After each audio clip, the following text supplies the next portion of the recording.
Hello and welcome to In Stitches. Today we're going back nearly 100 years. This lovely domestic rotary machine. I've got the tag for it here, which indicates that I actually bought this at the auction. I'll link in the auction video down below. I think it was a couple of years ago now. Domestic machine, 1927. We've got the serial number there. It is an electric machine manufactured by the Domestic Sewing Machine Company, Cleveland, Ohio, USA. So we have a lovely example of one of these machines. It's not 100% perfect. I'll show you exactly what's going on with the machine, but it is in pretty good condition. It really caught my eye at that auction there. So yeah, best of quality, you know, only to be expected from a machine made in the USA. So, you know, and aesthetically, I find it very pleasing. Very nice. Black with its chrome touches there, and the gold leaf. So yeah, very nice. So today I just wanted to go through and give the machine some TLC. Give it a lube, a clean, see if it sews, things like that. And because I haven't looked at it since I picked the machine up, let's start by having a look around the machine. We've got a stitch length lever here, so long to short there. We've got a bobbin winder mechanism here, and you know, hand wheel. You've got the disengaging stop motion clutch there, which still actually which hasn't seized up, which is good. And the astute of you may have noticed this abomination here. So it looks like someone at some stage has decided to do a little, I don't know, DIY and add this plug here. Now our plugs, well, they do look slightly different to your power plugs. Ours have got the angled pins on them. I've got one here. Our plugs in New Zealand and Australia look like that, and so you've got your standard earth pin here, and this is your phase pin, that's your neutral pin. And they're basically the same as anywhere else, except they're just angled, whereas like so the USA, they're straight up and down. And in Europe and UK, I think they're round, aren't they? They're just like round pins. Anyway, that, you know, plugs in here. And this here is an old school blooming wall socket. Yeah, it's getting back a bit. Quite cool, actually. I'm kind of a bit disappointed that they've hacked into this here, because if it wasn't hacked into like that, that'd make quite a cool sort of, it'd actually go quite well in our house, you know. I reckon that would have gone quite well, actually, with the wallpaper. Yeah, anyway. So I'm not quite sure why they've kind of butchered this. They've cut, I think they've drilled a hole in here. I'm not 100% sure whether that's original. That just goes down into this compartment here, and they've cut a slot out here, I'm assuming for a cable. So what I think they've done is they've taken a cable from the wall socket through into here and wired it into the back of this, therefore providing our AC voltage here. They've also hacked this slide tray here. You know, they've cut this up, which is a real pity, but you know, that's what people did back in the day, right? It was a mod, I guess. Someone's DIY mod. So all I can really assume is that they've taken a plug and plugged it in here and then run it up to the back of the machine. I'm not quite sure why anyone would do that. The only thing that's going through my mind is maybe with this here like this and having a plug here going directly to your wall socket, it could be tugged on and pulled out. You know, if someone, I don't know, tripped over it, or I'm just not 100% sure why actually you'd do it. But anyway, I'm sort of wondering whether that they might have thought, oh, it's a little bit more reliable if they just run a short cable from here to here and then have another sort of permanent cable coming out of here, which won't, you know, be less likely to have strain on this plug here and pull it off. That's the only reason I can think of it why anyone would do it. This particular machine, I just love the chrome details on these machines. If you have a look, even just the badge on the motor is a thing to behold, a beautiful thing. And you'll see there that just here it's been stamped in there 220. Now that's the 220 volts system that we run here. Ours is actually more like 240, but 220 is absolutely fine. And you can see there's a serial number there for the motor itself, 65 watts, AC and DC, up to 75 cycles. Now we're at 50 cycles here, and I think in the USA you're at 60 cycles and 110 volts, but we're 220 or 240 at 50 cycles. But yeah, even the motor is just a beautiful thing, and you can see how it works is it just literally directly interfaces with the hand wheel here. And yeah, you can see there's a little flat spot there actually where it's been sitting for a long time. That's quite common, and in fact that happens a little bit on you know, the Elna machines, the likes of the old early model Supermatics, where if you leave your machine for too long, this motor here, see it's spring loaded against that hand wheel. If you leave it for too long, you'll get this little indentation here, a little flat spot, and that causes the machine to rumble away. I've tried this, and it's not too bad. You know, it's probably not as bad as some of those Elna Supermatics that you hear rumbling away. I think this is a slightly softer rubber, so I'm just wondering if that might sort of reform back into shape maybe after a while. It might be wishful thinking, I don't know. Nice and easy to service. It's a separate motor as such. It's just mounted with a couple of mount screws, you know, down here. Get some light on the subject here. It's just mounted here, 2 screws, one there, one there. This is the spring-loaded hinge here. Simple as that. And then there's a light fixture here. If we come around this side, so there's a light switch under here. Just here, that's your on-off light switch there. And then this cable here runs up. There's a little clamp there, just here. Cable comes around and runs into this beautiful looking chromed lamp fixture. Very nice. Yeah, I like it. That literally just screws up there, and you can adjust the light in and out. Very nice. If we carry on around the back of the machine, we've got our presser foot lift lever here, and of course down here, you know, that lifts the presser foot there. It's nice.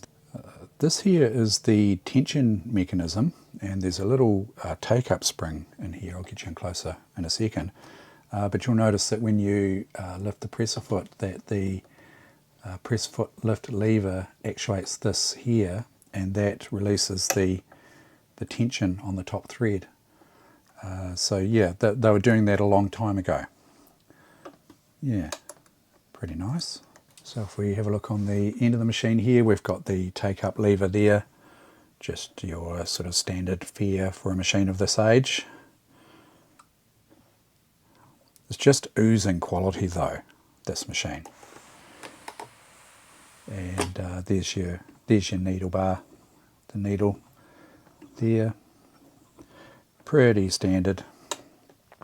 One thing that's not standard is the direction of the machine, the rotating direction. So if I turn the hand wheel right, if I turn it in the normal operating direction, the first thing I noticed is that it looked like it was feeding in reverse. You can see the feed dogs coming up through the plate and feeding the material backwards. And if we get a piece of material, we can see that in action if I turn the hand wheel in a more traditional direction. So I'm pulling the top of the hand wheel towards me, like you would, like this. But if we have a look here, you can see the machine is feeding in reverse. And the first thing I thought, because I'm not that familiar with these, the first thing I thought is that maybe there's a reverse, maybe the machine's in reverse, but there is no reverse. There's just the stitch length here. So that's a giveaway that the machine is designed to be used in this direction here, where you push the top of the hand wheel away from you. It's very different to pretty much every other machine. I'm not sure why they chose to do that. So if I turn the machine in operating direction, you can see there that that's feeding in the right direction. Yeah, you never really take it as 100% gospel that you turn the machine the other way. If it's feeding backwards, you first of all obviously want to check that it's not stuck in reverse. So even though there might be a reversing lever somewhere and it's showing that it's in forward position, you never know. So the mechanism could be jammed down underneath there in the reverse, where the lever's showing you it's in the forward position, if that makes sense. So yeah, don't take it as 100% gospel, but the very easy way to tell is plug it in and turn it on, you'll see straight away. And I've confirmed that when I power this machine up, the hand wheel definitely turns in this direction. I haven't tried sewing with this machine, so yeah, that's what I'll be doing today though, just to make sure it actually sews. So yeah, that was something a little bit different. If anyone is really familiar with the Domestic brand of machines, these ones, made in the USA, are they all non-traditional like that? I would call that non-traditional, the hand wheel going that way. Anyway, feel free if you want to comment down below. That would be greatly appreciated. As I say, I'm not that familiar with them. I really love the way this just oozes quality. I mean, this is a metal badge, just to show you, loose tension, tight tension on a gradient there. But it's nicely screwed into the machine, and it's beautifully made, with a chrome outline, chrome writing, just oozing quality. I love it. I really love it. And there's a close-up of the stitch length there. Just, yeah, absolutely wonderful. We can see that the machine's had a little bit of use, a little bit of chipping here. The decals are in pretty good condition, a little bit worn off down here. But generally, I think it's been fairly well looked after. I don't think it's been used a huge amount. There we go, proudly made in the USA. Very nice. So if we have a look underneath here, just unscrew this retaining bolt there. I'll just take that cover there, just lifts off. That gives you access to the bobbin case and whatnot. We'll have a closer look at that in a second. And the machine just tips back to allow for, cleaning and maintaining, oiling, etc. Yeah, very nice. A little bit of thread or something jammed in there. Might take this here apart and have a wee look in there and see whether we can clear that thread out. Have a look at how this setup is here. Now I've got the machine tilted back on the desk and angled the camera. That's orientated fairly closely there. Now, bobbin case, I'm assuming you just, as I say, I've not actually dealt with one of these before, but does that pop out. Oh yeah, so that little latch there holds the bobbin case in. Pretty handy. Push that lever, pull the bobbin case out, and there we have a nice bobbin there, original bobbin. I think that's the only one I've got, and I would say, yeah, it would just pull in like so. I'm not quite sure how the tension is applied. Just trying to work out how the threading works here. I think it, without looking at the manual, I think the bobbin goes in, the thread comes in down through this little slot here and pulls up to that hole there, and then comes across and flicks under this little, in this slot here maybe, and then up through between the tensioner disc, which is the spring here, and that finger. I could be wrong. I'd have to try and find a manual to try and work that out, but I suspect that's how it works. Those of you who know are probably screaming at your screen right now. Oh, yes, yeah, so it needs to be pulled right down like that and then up like that. I think that looks right to me. Open to comments if anyone knows for sure, but that looks right. I can tell that there's not much tension on there. I would assume that this little screw here is the tension adjuster. Yeah, that's quite loose. If I bring that in. Yeah, that's maybe too tight there now. That's a really nice tension adjustment. I like that. Nice and easy, and there's lots of fine-tune adjustment on that. I really like that. Very nice. Okay, back to this here. I just wondered whether maybe I could remove this here to get in there and clean it. Just making sure the needle's up there. There's a lever in here. Can't quite see there. This one here, pushing that allows this to pop out, and it will slide off just like that. Very nice. Oh yeah, really nice. I'm really liking this machine. It's just, just so nice. And there we have the shuttle, I guess you'd call it, yeah, or hook. I guess that's the hook point there. That's the little point that picks the loop up off the needle, and then you can see in behind here there's a little bit of crud there. So I'll just pick away at that. Probably all you really need is tweezers there. Yeah, see that crud there, and that's that little tail of thread that we saw before sticking out. So yeah, it looks pretty clean. There's a little direction arrow there, look. So there's another way to tell which direction your machine turns. That's a nice touch, isn't it? Oh yeah, I like it. A little bit of something still back in there, isn't there? I mean, by rights, I should be blowing that out with a compressor.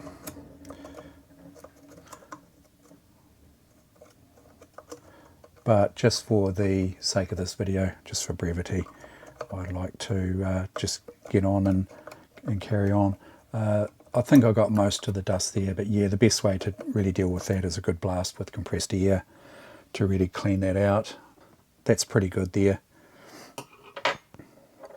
In the meantime, I know some people get a bit upset when I don't fully clean a machine out And the reason that I don't do it is because it's really just to do with the time involved in making these videos. You know, quite often I'll go back later and I'll do the proper clean. Yeah, and the other thing I get taken to task about, seems to be recently, is people complaining that I use an air compressor to blow sewing machines out. They say it blows all the dust back in. I know potentially it's a controversial subject, but if you've got a powerful compressor, it doesn't blow the dust back into the machine, especially if you've taken all the panels off. You can see the machine like this here. If you blast a compressor into here, you are going to blow all the dust out of here. And if it happens to blow a little bit of dust down into the base there, just wipe it up with a rag. It's no problem. I've been in the industry since 1986. The truth of the fact is that when I did my apprenticeship, started my apprenticeship as an industrial sewing machine mechanic back in the day when it was an apprenticeship in 1986, we did block courses in Auckland, 3-week block courses, and the industry standard was, and still is to use an air compressor, a good, strong air compressor. So it irks me a little bit when people say you shouldn't use an air compressor. I think you can see where I'm coming from. I don't mean to labour the point, but all of the machines in the factories, they all have compressed air available to them for exactly that reason. We're back up right here now. So the next thing to do will be to remove the throat plate and clean under here. Now that's the other thing is, quite often I'll show a brief clean, just with a brush. And the reason I do that is because a lot of people don't have access to compressed air. And another way of doing it is a nice little brush out. And yeah, sometimes I've been accused of not cleaning machines properly. But as I say, it's all in the name of getting the job done, getting the video out, and coming back to it later and cleaning it properly. I know it's a little bit lazy not to do the full clean on camera. It's just the way I roll. So yeah, it's kind of implied, right? So if I'm cleaning like this and I don't get every single little piece of dust out, that's just because I haven't spent a huge amount of time trying to do it. Otherwise the videos would be even longer. And so it's implied that when I'm brushing, like this with a brush, that you can spend as much time on it as you like and get it extremely clean, or you can get it clean enough to use. It's your choice. And as I say, for these videos I just choose to give it a brush like that. It implies exactly what you need to do. Now that, by rights I should take this presser foot off. Just loosen that screw there and see what we've got here. Should that pop off? Now, I just worked away at that a little bit off camera there. Just get some oil into there because that's a little bit dry there. This should pop on and off quite easily. Just work that oil into there. So before you go brushing, by rights you should really take this off as well. So now that the presser foot's off, you can actually get in there with your brush from behind as well, and you can see what you're doing. Yeah, by rights that should come off first. You take the plate or the presser foot off first, it doesn't really matter, but get both off and spend just a little bit of time, get your tweezers and just run the tweezers through these slots here in the feed dogs. That's where a lot of gunk will get caught up in there. A little bit of movement there. That shouldn't really be that much. There might be a little bit of wear somewhere in this machine. Maybe it hasn't been serviced very well. I don't know. Yeah, here we can see the top of the shuttle there. It's a little bit hard to see with the feed dog in the way there, but you probably just want to get a bit of oil right on that right there. Just a drop. I might have gone a little bit far there, too much, but I'm just sort of looking at it through a screen, so a bit hard to see. And so, yeah, that's a high wear point. That's a really important point to oil. You can see that slack there quite nicely there in the feed dogs. That'll have the effect of shortening the stitch length. We'll have a look a little bit later at what's the cause of that. We'll go through some oiling here. There's a possibility I may miss some oiling points, but I'll try and do my best to get it all on camera. So these holes here, they'll be oiling points there, just a drop in each of those.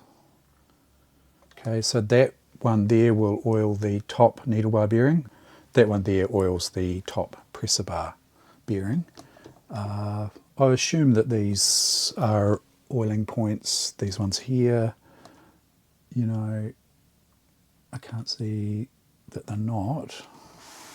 A couple here. So this will be oiling bearings on the top shaft. It's a little bit difficult to see this one actually. I'll try and get the light in there.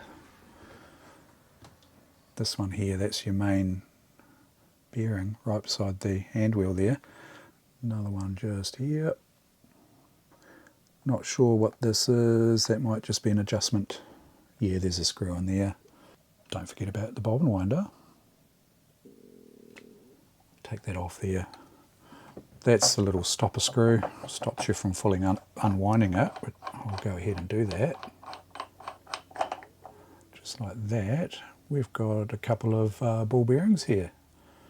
Gee, that's nice, isn't it? Gee, beautifully made. Absolutely beautiful. That will just come off here. Nicely like that. And that just sits in there and provides a beautiful bearing surface. That's the stopper ring there. That just slides on. And there's the hand wheel there. So there is actually an oil hole here, right? Okay, that's good. All right. So there was no need to take that apart, but anyway, you get to see. And I got to see that it's got a roller bearing in there. That's quite cool. Liking it. I wonder whether a little bit of oil here might be quite a good idea too. Just on that surface there.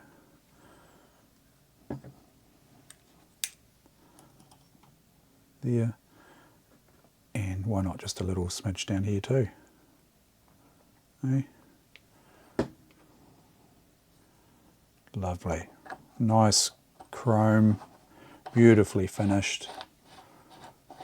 Oh, yeah, like it. Yeah, there's the oil hole there, you can see.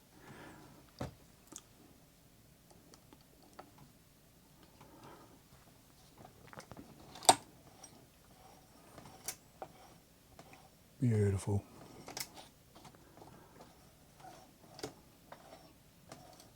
Yep, very good. I would be tempted also to lubricate these little hinge points down here. Sorry, it's a bit hard to get on camera.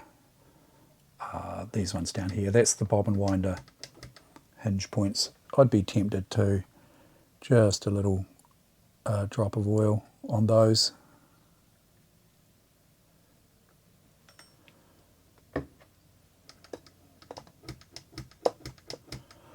And there's a little port here. We'll have a wee look in behind here. You may not actually have to take this off for service, but it's got like a little plate in behind there. There you go.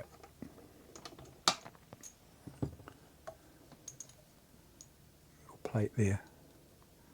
That's quite nice, isn't it? Little captive screw there. Very nice. And we can see some of the workings in here. Now, that's the stitch length regulator there. So that slider there, that's your stitch length regulator. I would be putting oil on that.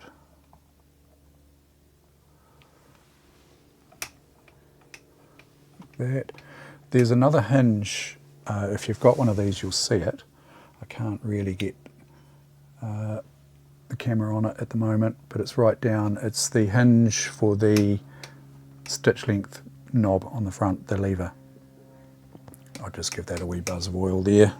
This bearing here is oiled from the top up here, that one there.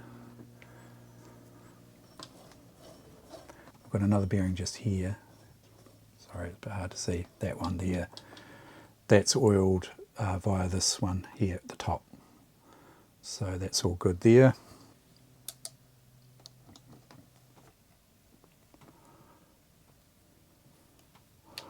Okay, that's good. Now the motor, while we're here, we'll start with checking the motor brushes. Pretty easy to check, very nice and accessible. Make sure you've got your machine unplugged when you do this. And motor brushes, nice, lots of meat left on those. I wouldn't be surprised if they're the original brushes, in which case I don't think the machine's seen a lot of use in its nearly 100-year life.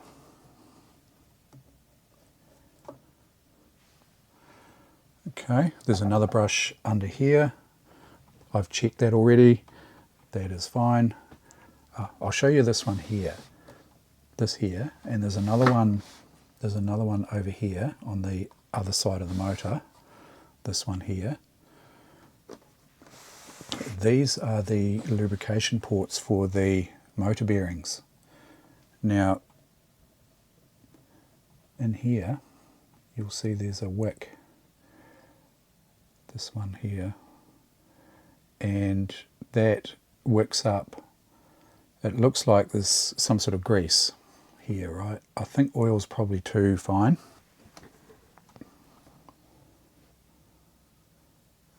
Yeah, some sort of greasy compound, sort of a greeny colour, the residue there. So I think what I'd be tempted to do,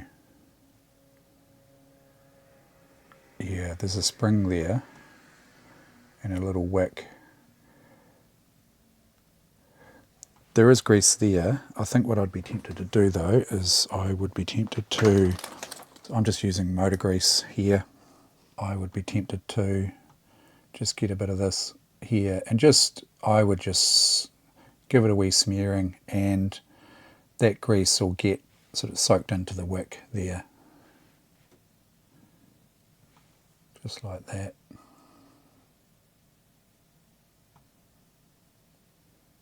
You know, just I would do that fairly regularly just to make sure that that is well lubricated. Put the little cap back on. A little bit of that grease will sort of splooge out a bit there. Give that a wipe up. And I think that's all you need to do there. Just having a look around the back there. I think that's all the oil points there. As I say, I don't have the manual. I'm not that familiar with the machine, but I think that's all of them. We might have to have a look at this faceplate area though, because we really want to look at lubricating the lower needle bar bearing, but I don't think it's a good idea to go taking this off. Yeah, that's an oil point here on the front as well. Give that a bit of a soak there. I would just be a little bit worried that taking this whole head off here might upset something, or is that just a cover? I would say that you could possibly take these two screws here out. There's one here and there's one up here to take this whole thing off. You might need to take that off. This one, that there, yeah, I don't know. There's another screw here. I think that's just holding this plate on.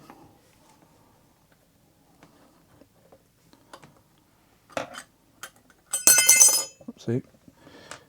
Yeah, and you can see the take-up mechanism there. Basically, it's just running around a groove here. Oh, get a bit of oil into that groove.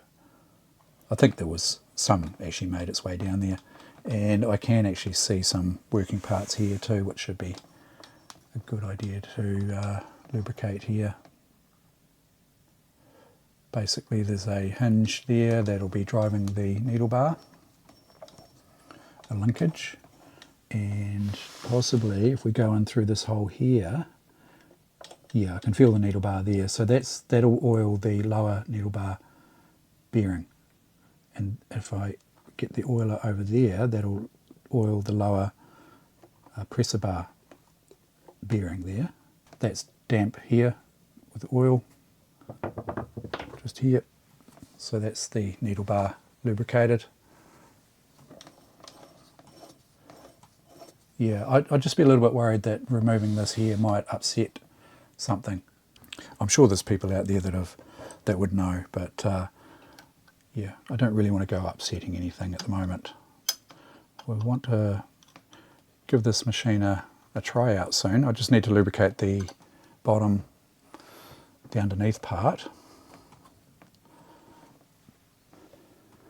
Okay, just tipping her back there. We can see, yeah, so there's a slider in here. There's a slider up in here that would be a high wear point. You can see it just there. That slider, I'll be getting oil onto that for sure. Both sides of that slider. And there's also a pivot there as well. I'd get oil in there. I mean, these machines, you can splash a bit of oil around. You don't want to be splashing oil around any electrics or the motor or anything like that. But these mechanical parts, you can really go and splash a bit of oil around. It's not going to hurt the machine at all, really. It's, you know, over oiling it will just cause oil to drip down into the tray there, which is probably not so great, but you know, it's not going to stop the machine from working. So that's the main bearing there. We'll come across, there's another bearing here, this one here, these pivot points either side here, that one, that hinge, this main bearing here needs oil. Get plenty of oil in there. That bearing there, I mean, a little bit of grease could probably go on that. That one we're done. Down here, these two pivot points here, just get a bit of oil in there. There, one on that pivot there. And I think that is pretty much everything in there. Yep, I think so. But I wanted to see where the slack is in the feed dog. See that slack there? There shouldn't be any slack there like that. So you can see this moving. That's the feed dog drive, and this shaft here drives it. If we come along here, it gets driven by this crank here. The crank's not loose, but the feed dog is, and it's actually moving in here. Yeah, so this area here, you'll be able to see the movement there. And I wonder if it's just that there's a screw here that's potentially loose. So we'll get the machine out of its wood case. There's two screws, basically two hinges. Pretty hard to show you this. You can see there where that screw is. They just need to be loosened, one there, and there's one on the other side. That one you can see.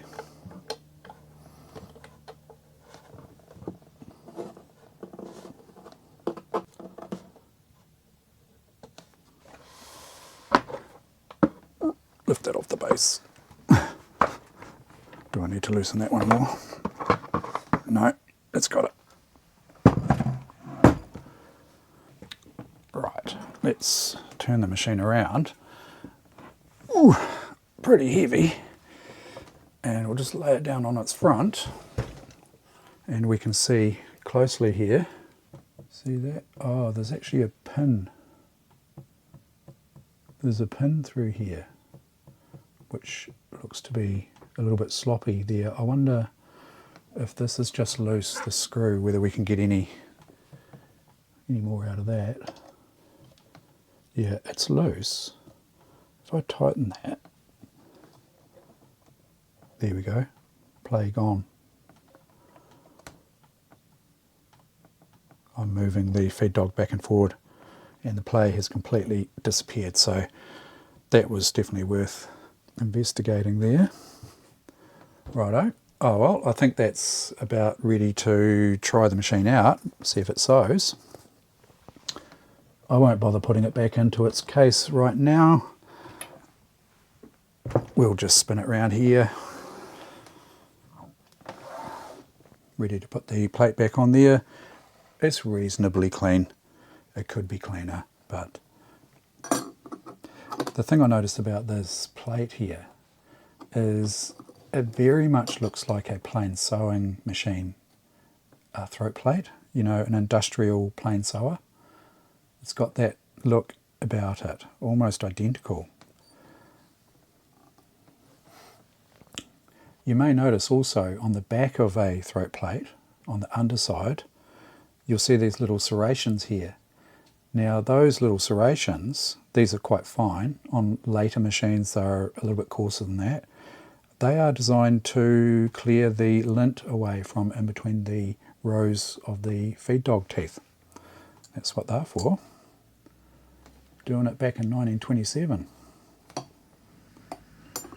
Really nice. Actually, while I'm here, oh yeah, bobbin case is in. Bobbin's threaded. That feels fine. Okay. Get that plate back on.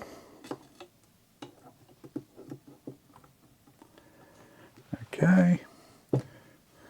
This lovely chrome plate here. Look at that.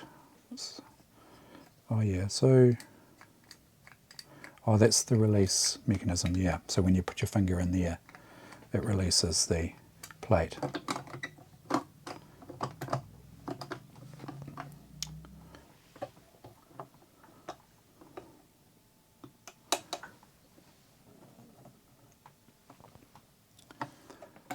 Okie dokie. Ready to thread up. Now I'm not 100% sure how to thread this machine. Let's go for some orange there for a little bit of contrast. Plonk that there. I'm assuming it will come through here, around there. I'm winging this, so I could be wrong here, but it looks like it comes through there.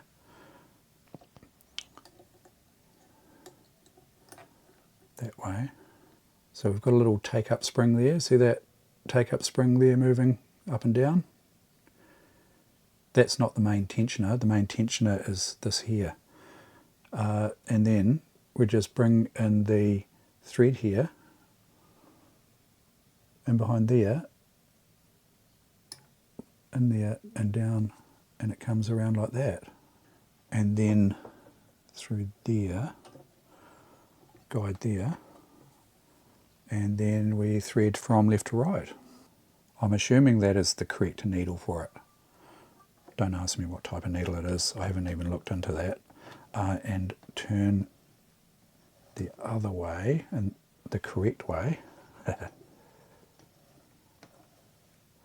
It's not picking the thread up. Oh, there we go. Right. This may not be the right needle, but let's just see if we can get a stitch out of it. I'll do that by hand to start with.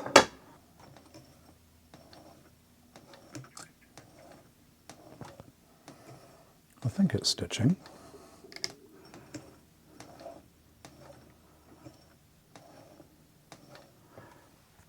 I think it is. Let's hook up the power and we'll just make sure it is.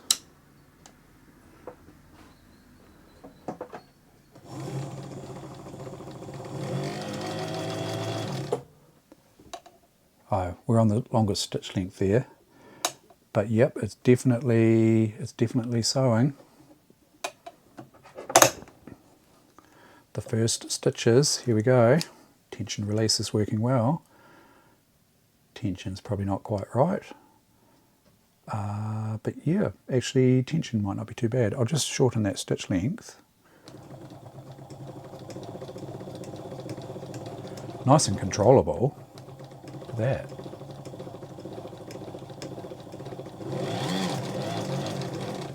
Yeah, the pulley is definitely slipping a little bit there.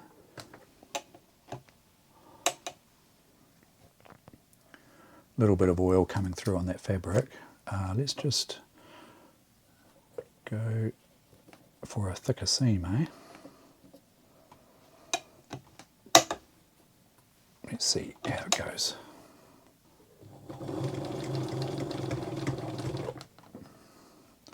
Just have to remember to turn it the right way. Years and years of turning a machine one way. It's more like an industrial overlocker actually. They turn the opposite way. But they don't have, industrial overlockers don't have big hand wheels like this here. Normally they've got a smaller wheel, you know. You're not really doing this with it as such. When I grab a hand wheel like that, I'll always want to pull it towards me. I guess that's why in North America you don't drive on the correct side of the road, right? You drive on the right side. We drive on the left here.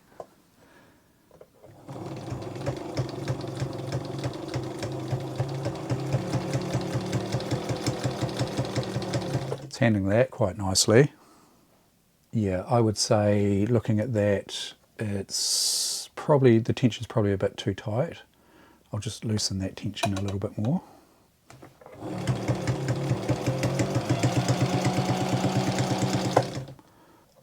I would say that, you know, I've got the top tension reasonably loose. It's not as loose as it can be, but you can see the bobbin thread coming through there. I suspect that that might need just a little bit of extra bobbin tension there, which is very easy to adjust. I mean, seriously, all I have to do, this has got to be the easiest bobbin tensioner ever. There we go. Let's give that half a turn. So we have 8 layers of material, same as before. A little bit of a stall there.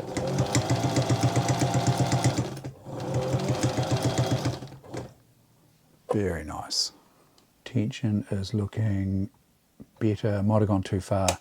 So, you know, easy as this, right? Adjust the tension. I'll come back a quarter of a turn.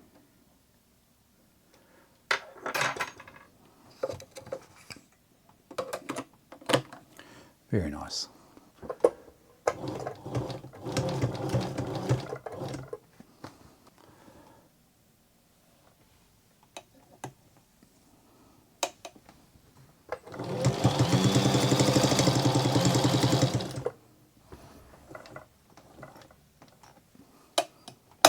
Lovely. Yeah, look at that stitch. So I must say, I am extremely impressed with this machine. This lovely Domestic. Right, back in its base now. There we go. And I think the next thing to do is to just give it a light clean. And while I give it a light clean, I'll wax lyrical about this machine. I really, when I saw it at the auction, I thought, wow, it's a beautiful machine, right? It's tidy, it's elegant looking, you know, I love the chrome. But it has surprised me as far as quality of build and general feel and stitch quality. So, you know, she's a real beauty. I'm really impressed. I'm so pleased I chose this machine to show you because it's something that should be enjoyed, I think. I didn't show you the bobbin winding. It's, you know, it's pretty straightforward. You flick the lever in, thread the thread around the bobbin, disengage the clutch, and go for it. Wind a bobbin, and it's manual, right? So when you see that it's filling up, you just flick this down, and it disengages. Just a light coating of oil, really. That's all I'm using there. Just sewing machine oil. Sewing machine oil is all you need. There's no need for any fancy branded products as such. Just general, good old-fashioned sewing machine oil. They still use it today. And it's good for cleaning. Good for shining up your nice black machines. Beautiful. Look at that. Thing of beauty. Gleaming away there. Very nice.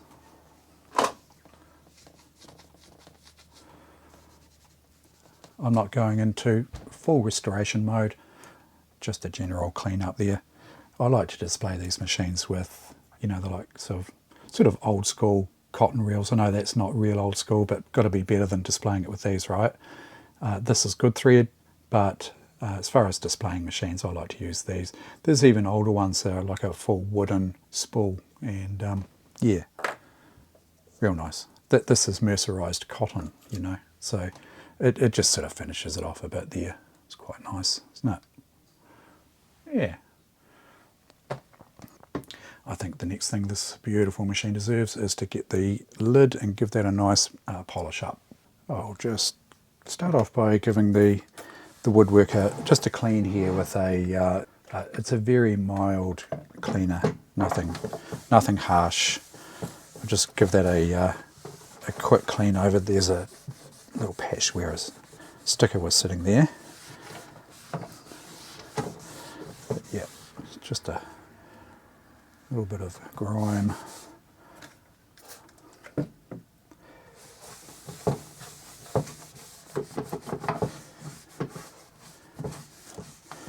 I wonder what the history of the machine is, you know. I wonder who used it, you know, how many owners. Did it have one faithful owner, you know, and then go into a collection? I know these machines that I got from the auction were from a collection, and someone reasonably local here.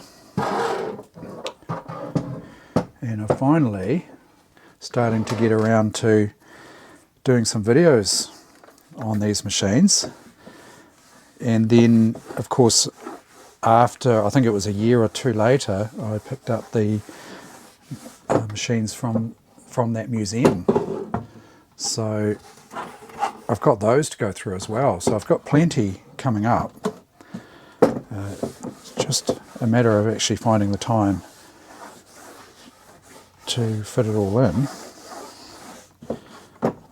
I'm using some Danish oil here, so that's dried off there.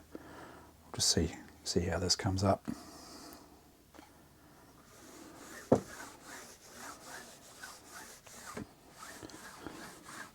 Looks really nice.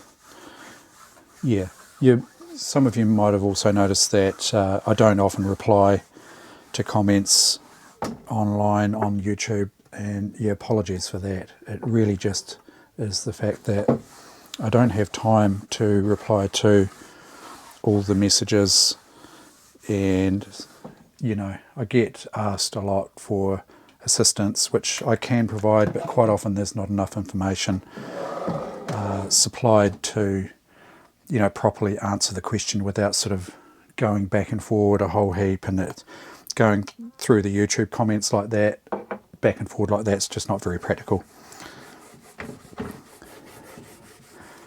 People email me directly, and if you do email me directly, apologies if I don't get back to you. Same situation, it's just a bit too busy to keep up with.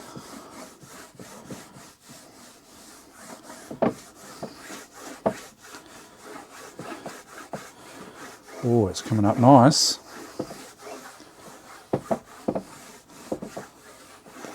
Very nice. Nice, shiny.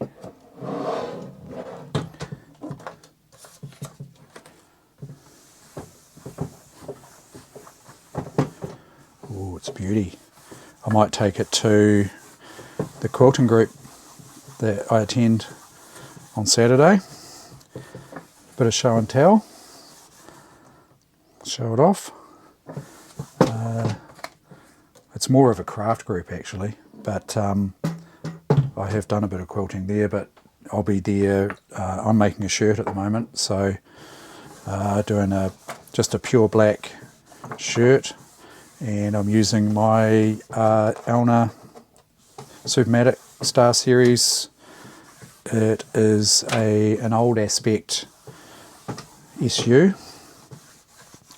and she just purrs away. Just purrs. Really nice. Now that's come up nice, eh? Look at that. Beautiful. I wonder whether that's been revarnished at some stage, because I noticed there's a run in the varnish here. I'm not sure whether that would be a factory run. Let's give the woodwork here a little touch over.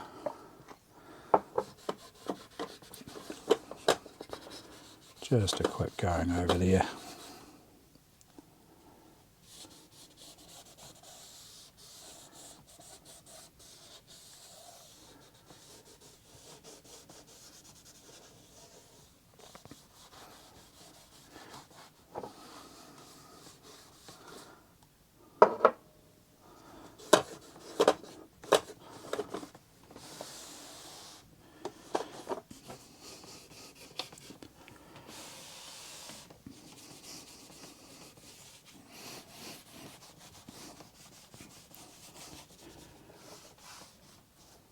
Oh yes, looking really nice there now. Just put that back on there. There you go, there's the beauty shot. I really hope you enjoyed this as much as I enjoyed making the video. I was totally surprised with this machine, and I just can't wait to use it in the real world.